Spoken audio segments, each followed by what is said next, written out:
نحمدہ ونصلی ونسلم علی رسولہ الکریم اما بعد محترم سامعین و حاضرین، پچھلی مجلس میں ماہ سفر کے بارے میں زمانۂ جاہلیت کے کچھ توہمات اور شرعی احکامات بیان ہوئے تھے۔ آج کی مجلس میں ماہ سفر کے بارے میں موجودہ زمانے کے خیالات فاسدہ، اوہام اور توہمات کے بارے میں کچھ عرض کرنا مقصود ہے۔ جس طرح کے زمانے جاہلیت میں کچھ غلط عقیدے اور غلط خیالات مشہور تھے، ہمارے اس زمانے میں بھی اس طرح کے بہت سارے غلط عقائد اور غلط خیالات مشہور ہیں، جن میں سے ایک فعل کی صورت بھی ہے۔ آپ صلی اللہ علیہ وسلم نے ولا طیرۃ کہہ کر بدفعلی سے باقاعدہ منع فرمایا ہے۔ یہ صحیح بخاری کی صحیح ترین حدیث ہے، مگر آج ہمارے معاشرے میں مختلف فعلیں نکالی جاتی ہیں اور ان فعلوں کی بنیاد پہ مستقبل کے فیصلے کیے جاتے ہیں، جو قرآن و حدیث کی روح سے بالکل غلط، خلاف شرع اور باطل عقیدہ ہے۔ جن میں سے ایک قرآن کریم کا فعل نامہ ہے، جس کو قرآنی فعل نامہ کہا جاتا ہے۔ قرآن اور حدیث میں بدفعلی سے منع کیا گیا ہے، مگر عجیب بات ہے کہ ہمارے ہاں قرآن کریم چھپتے ہیں تو بعض قرآنوں کے آخر میں باقاعدہ فعل نامہ شائع کیا گیا ہے، ایک نقش دیا گیا ہے، قرآنی فعل نامہ اس پہ لکھا گیا ہے، اور اس میں مختلف قرآن کریم کے الفاظ لکھے ہوئے ہیں۔ آنکھیں بند کر اس پہ انگلی رکھی جاتی ہے، اگر کوئی اچھا لفظ سامنے آ گیا، اس پہ انگلی پڑ گئی تو اس کا ایک اچھا نتیجہ نکالا جاتا ہے۔ مثلا اللہ کا نام آ گیا، اللہ کے نبی کا نام آ گیا، کامیابی، کامرانی کا لفظ آ گیا، تو اس کی فعل اچھی تصور کی جاتی ہے۔ اور اگر کسی برے لفظ پہ انگلی آ گئی، شیطان کا نام ہے، فرعون کا نام ہے، ناکامی کا نام، ناکامی پہ لفظ پہ کوئی انگلی آ گئی، اس طرح کا لفظ اگر ہو تو نعوذ باللہ اس کا مطلب یہ سمجھا جاتا ہے کہ یہ فعل ٹھیک نہیں ہے اور آئندہ وہ کام چھوڑ دیا جاتا ہے۔ اس طرح ہمارے ہاں قرآنی فعل نامہ رائج ہے اور باقاعدہ شائع کیا جاتا ہے، مگر شریعت کی روح سے اس کی کوئی حقیقت نہیں ہے۔ اللہ کے نبی صلی اللہ علیہ وسلم نے اس سے منع فرما دیا ہے۔ اسی طرح ہمارے ہاں ایک طوطا فعل بھی نکالا جاتا ہے۔ بہت سارے لوگ کچھ لفافے لے کر سڑکوں کے کنارے، فٹ پاتھوں پہ، اس طرح جگہوں پہ بیٹھتے ہیں اور ارد گرد انہوں نے سامان رکھا ہوا ہوتا ہے، طوطا رکھا ہوا ہوتا ہے۔ لوگ جا کر کچھ پیسے دے کر ان سے فعل نکلواتے ہیں۔ وہ بندہ پیسے لے کر طوطے کو کہتا ہے کہ یہ لفافہ اٹھاؤ، وہ طوطا جا کر ایک لفافہ اٹھا کر اس کو پیش کرتا ہے۔ وہ لفافہ لے کر اس میں سے جو کچھ لکھا ہوتا ہے خط نکال کر بتلا دیتا ہے، قسمت کھری ہے یا کھوٹی ہے، معاملات کیسے ہیں، اس کو بتلا دیتا ہے کہ آپ کے ساتھ یہ واقعہ پیش آئے گا۔ یہ ساری من گڑت باتیں ہیں، غلط باتیں ہیں، شریعت سے ان کا کوئی تعلق نہیں ہے۔ جو طوطا ہوتا ہے یا شارگ ہے اور کوئی پرندہ ہے، یہ کوئی اللہ کے گھر سے نہیں آئے ہوئے، نہ بیت اللہ گئے ہیں، نہ اللہ کے ہم ملاقات کے لیے آسمانوں پہ گئے ہیں کہ وہاں سے مشورہ کیا ہو اور آ کر جو ہے وہ کچھ بتلایا ہو، کچھ بھی نہیں ہوتا۔ اللہ کے نبی کا تعلق براہ راست اللہ سے ہوتا ہے، وحی کے ذریعے سے سب کچھ بتلایا جاتا ہے، مگر کسی پرندے پہ، کسی بھی جو ہے وہ طوطے پہ کوئی وحی نہیں آ سکتی، اور نہ کوئی اس کو یہ معلوم ہے کہ اس میں کیا لکھا ہوا ہے، یہ بندہ کون ہے۔ اس نے تو اتفاقاً ایک خط اٹھا کر دے دینا ہے، لہذا شریعت سے اس کا کوئی تعلق نہیں ہے۔ ہمارے ہاں جو ایک غلط طریقہ رائج ہے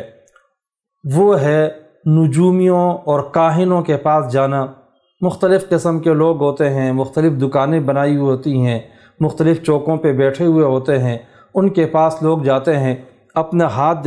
دکھاتے ہیں، ہاتھ کی لکیریں دیکھ کر وہ فیصلہ کرتے ہیں کہ آئندہ کیا ہونے والا ہے، کس نے مرنا ہے، کسی کے یہاں بیٹا ہوگا۔ اسی طرح ان لوگوں نے بڑے جاذب اور کشش نعرے لکھے ہوئے ہوتے ہیں، اعلانات لکھے ہوئے ہوتے ہیں، محبت میں ناکامی، بیرون ملک کا سفر، شادی بیاہ کا مسئلہ، کاروبار میں رکاوٹ، اس طرح کی عجیب و غریب باتیں لکھی ہوئی ہوتی ہیں، اور یہ الفاظ اور یہ اعلانات اور یہ جو ان کے دعوے ہوتے ہیں اتنے پرکشش ہوتے ہیں کہ آج کل ہمارا معاشرہ یہی ہے، ہر بندہ چاہتا ہے کہ میں بیرونی ملک جاؤں، ڈالر کماؤں، پیسے کماؤں، ہر بندہ پریشان بھی ہے، پریشانی کا جو ہے وہ حل لکھتے ہیں کہ ہم یہ حل کرتے ہیں، فلاں کرتے ہیں، اس طرح بڑے پرکشش نعرے لکھے ہوئے ہوتے ہیں، اور لوگ جا کر ان کے جال کے اندر پھنستے رہتے ہیں، مگر اس کی بھی کوئی حقیقت نہیں ہے۔ رسول اللہ صلی اللہ علیہ وسلم کی صحیح حدیث ہے، من اتا کاہنا فصدقہ بما یقول، کوئی بندہ کاہن نجومی کے پاس جاتا ہے اور اس کی تصدیق کرتا ہے، فقط کفر بما نزل علی محمد صلی اللہ علیہ وسلم، اس نے اللہ کے قرآن کا انکار کیا اور قرآن کے ساتھ کفر کیا، وہ دار اسلام سے خارج ہو گیا۔ اس لیے یہ معاملہ جائز نہیں ہے، اور وہ جو کچھ کماتے ہیں یہ بھی ناجائز ہے۔ صحیح بخاری میں ابو مسعود انصاری رضی اللہ تعالی عنہ کی روایت ہے، ان رسول اللہ صلی اللہ علیہ وسلم نہا عن ثمن الکلب و مہر البغی و حلوان الکاہن، آپ صلی اللہ علیہ وسلم نے 3 چیزوں کو حرام قرار دیا۔ نمبر 1، شوقیہ کتا پالا ہوا ہے، اس کی خرید و فروخت بھی ناجائز ہے، جو کمایا ہے وہ بھی ناجائز ہے۔ نمبر 3، و مہر البغی، زانیہ بدکار عورت ہے اور وہ بدکاری کے بس کچھ کماتی ہے، یہ ناجائز ہے۔ نمبر 3، و حلوان الکاہن، جو کاہن ہے، نجومی ہے، لوگوں کو غیب کی خبریں بتا کر کچھ لیتا ہے، یہ بھی ناجائز اور حرام ہے۔ آپ صلی اللہ علیہ وسلم نے سختی سے منع فرمایا ہے، اور ایک حدیث میں آتا ہے کہ جو شخص ان کے پاس جاتا ہے 40 دن تک ان کی کوئی عبادت ہی قبول نہیں ہوتی، لہٰذا ایسے لوگوں سے بچنا چاہیے۔ بڑی عجیب بات ہے، عجوبہ ہے کہ وہ لوگ تو دوسروں کا کاروبار ٹھیک کرتے ہیں، قسمت جو ہے وہ کھری بناتے ہیں، ٹھیک کر رہے ہوتے ہیں، کاروبار کے حالات درست کر رہے ہوتے ہیں، محبت کے دعوے کر رہے ہوتے ہیں، بیرون ملک بھیجتے ہیں، دوسروں کے حالات ٹھیک کر رہے ہوتے ہیں، لیکن اپنے حالات کو نہیں دیکھتے، اپنی قسمت کو ٹھیک نہیں کرتے۔ کہاں بیٹھے ہوئے ہیں، چھوٹا سا حجرہ ہوتا ہے، اس میں بیٹھے ہوئے ہوتے ہیں، یا فٹ پاتھوں پہ بیٹھے ہوتے ہیں، راستوں میں، چوکوں پہ، ایسی جگہ پہ بیٹھے ہوئے ہوتے ہیں کہ ہر طرف سے بدبو آ رہی ہوتی ہے، اردا گرد گند پڑا ہوا ہوتا ہے، اور لوگ آ جا رہے ہیں، گرد و غبار، مٹیاں اٹھتی ہیں، ان کے منہ میں لگتی ہیں، ناک میں جو ہے وہ داخل ہو رہی ہوتی ہے، چہرے پہ لگ رہی ہوتی ہے، اور ان میلے کچیلے ہوتے ہیں، دین سے کوئی تعلق نہیں ہوتا، اور اس طرح ذلت کی زندگی گزار رہے ہیں۔ اپنی قسمت تو وہ ٹھیک نہیں کر سکتے، لیکن اور لوگوں کی قسمت کے صحیح کرنے کا دعویٰ کر رہے ہوتے ہیں، یہ سارا دھوکہ ہے، فراڈ ہے۔ اسی طرح ہمارے ہاں جو توہمات اور غلط عقائد ہیں، خیالات ہیں، ان میں سے ایک حاضرات کا عمل بھی ہے۔ کہیں چوری ہو گئی یا اس طرح کا واقعہ ہے تو کچھ لوگ چھوٹے سے بچے کو بلاتے ہیں، اس کے ناخن پہ سیاہی ملتے ہیں، یا انڈے کے چھلکے پہ سیاہی مل لیتے ہیں، اور اس کے سامنے رکھ کر اپنے خیالات اس کے خیالات پہ ڈالتے ہیں، توجہ مکمل ڈال دیتے ہیں، اور پھر اس بچے سے کہتے ہیں کہ دیکھو فلاں آ رہا ہے، فلاں آ رہا ہے، نام لے لے کر بتا رہے ہوتے ہیں، تو وہ بچہ کہتا ہے کہ ہاں واقعتاً وہ بندہ آیا، گھر میں داخل ہوا، اس نے چوری کی، فلاں چیز اٹھائی اور یوں چل پڑا۔ تو یہ سب کچھ غلط چیز ہوا کرتی ہے۔ جو عمل کرنے والا عامل ہوتا ہے وہ اپنے خیالات ڈال رہا ہوتا ہے، اور بچہ چونکہ شعور اس کا کم ہوا کرتا ہے، اس لیے اس کے خیالات پہ اس کے خیالات غالب آ جاتے ہیں، اور وہ ویسا کہتا ہے کہ وہ فلاں جو ہے وہ آیا ہے، حالانکہ اس میں حقیقت نہیں ہوا کرتی، اس کو نظر آ رہا ہوتا ہے، حقیقت سے کوئی تعلق نہیں ہوتا۔ اسی وجہ سے لوگوں کو چور ثابت کیا جا رہا ہوتا ہے، اور ان پہ چوری کا دعویٰ ہوتا ہے۔ شریعت میں اس کی کوئی حقیقت نہیں ہے۔ شریعت میں چوری یا اور چیزوں کے ثابت کرنے کے لیے 2 ہی صورتیں ہیں، نمبر 1 اقرار اور نمبر 2 گواہی۔ شریعت میں ان باتوں کی کوئی حقیقت نہیں ہے۔ اسی طرح ہمارے ہاں جو کھوجی کتے ہوتے ہیں، ان کے ذریعے سے جو چوری معلوم کی جاتی ہے، شریعت میں اس کا بھی کوئی اعتبار نہیں ہے، جب تک کہ وہ بندہ خود نہ پکڑا جائے، یا اس کے پاس سامان دستیاب ہو جائے، یا وہ اقرار کر لے، تو تب جا کر اس کو چور تصور کریں گے، ورنہ صرف کتا جا کر بتا دے کہ اس نے چوری کی ہے تو شریعت اس کو بالکل نہیں مانتی۔ زمانہ جاہلیت میں ایک تصور تھا ولا غول، آپ صلی اللہ علیہ وسلم نے اس کی تردید فرمائی۔ ان لوگوں کا عقیدہ یہ تھا کہ کچھ روحیں آتی ہیں۔ اس طرح ہمارے ہاں بھی ایک بڑا غلط عقیدہ پایا جاتا ہے کہ جو بندہ فوت ہو جاتا ہے تو خاص طور پر جمعرات کو اس کی روح آتی ہے، جو باقی فوت شدہ ہیں ان کی بھی ارواح واپس آ جاتی ہیں، گھر میں آتی ہیں۔ اگر گھر میں کوئی صدقہ وغیرہ دے دیا جائے تو وہ روحیں خوش ہو کر چلی جاتی ہیں، اور اگر صدقہ نہ دیا جائے تو وہ روحیں پریشان ہوتی ہیں اور ناراض ہو کر جاتی ہیں۔ اس لیے عام طور پر ہمارے ہاں جمعرات کو روحوں کے آنے کا تصور عام ہے، اور لوگ 40 جمعراتیں یا جمعے اس طرح جو ہے وہ فوتگی کے بعد کچھ صدقہ دیا کرتے ہیں اور ایصال ثواب کیا کرتے ہیں۔ شریعت سے اس کا کوئی تعلق نہیں ہے۔ کوئی روح بھی ختم ہونے کے بعد، دنیا سے جانے کے بعد اس دنیا میں واپس نہیں آتی، نہ اس روح کو یہاں آنے کی ضرورت ہے۔ روحیں دو قسم کی ہیں، نیک صالحین کی روحیں ہوں تو وہ تو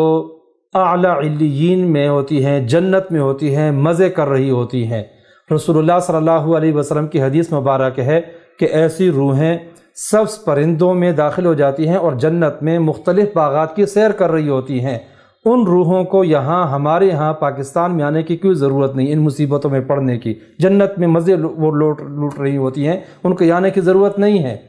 اور جو روحیں بد ہوتی ہیں، برے لوگوں کی روح ہوتی ہیں، وہ اسفل سافلین میں، جہنم میں ان کو عذاب ہو رہا ہوتا ہے، وہ سخت مصیبت کے اندر مبتلا ہوتی ہیں، فرشتے ان کو مار رہے ہوتے ہیں، ان کو یہ موقع ہی نہیں ملتا کہ وہاں سے واپس آئیں۔ لہٰذا یہ عقیدہ بالکل غلط ہے۔ کسی کے مرنے کے بعد جب بھی چاہیں ایصال ثواب کر سکتے ہیں، لیکن دن کو مخصوص کر دینا، خاص طور پر یہ عقیدہ رکھنا کہ روحیں ہمارے ہاں واپس آتی ہیں، یہ ٹھیک نہیں ہے۔ ہمارے ہاں جو غلط عقائد پائے جاتے ہیں ان میں سے ایک غلط عقیدہ بعض پتھروں سے متعلق بھی ہے۔ کچھ فیروزہ ہے، عقیق ہے، اس طرح کے اور پتھر ہیں، ان کے بارے میں لوگوں نے مختلف عقائد بنائے ہوئے ہیں کہ اس میں یہ تاثیر ہے، فلاں میں یہ تاثیر ہے، لیکن شریعت کی روح سے ان پتھروں میں کسی قسم کی کوئی تاثیر نہیں ہے۔ ویسے انگوٹھی مرد کے لیے 2 شرطوں کے ساتھ جائز ہے، چاندی کی ہو، نمبر 2 4.5 ماشے سے کم ہو، اس طرح کی انگوٹھی پہن لے جائز ہے۔ اس میں کوئی بھی نگینہ رکھ لیا جائے، نگینے کی کوئی قید نہیں ہے، ہر قسم کا نگینہ جائز ہے، ہر قسم کا پتھر بھی جائز ہے۔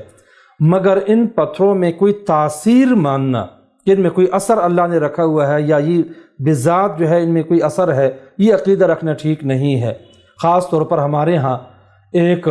پتھر ہے جس کو فیروزہ کہا جاتا ہے، اس کو انتہائی غلط عقیدے کے ذریعے سے پھیلایا جاتا ہے اور استعمال کیا جاتا ہے اور مہنگا ترین بیچا جاتا ہے۔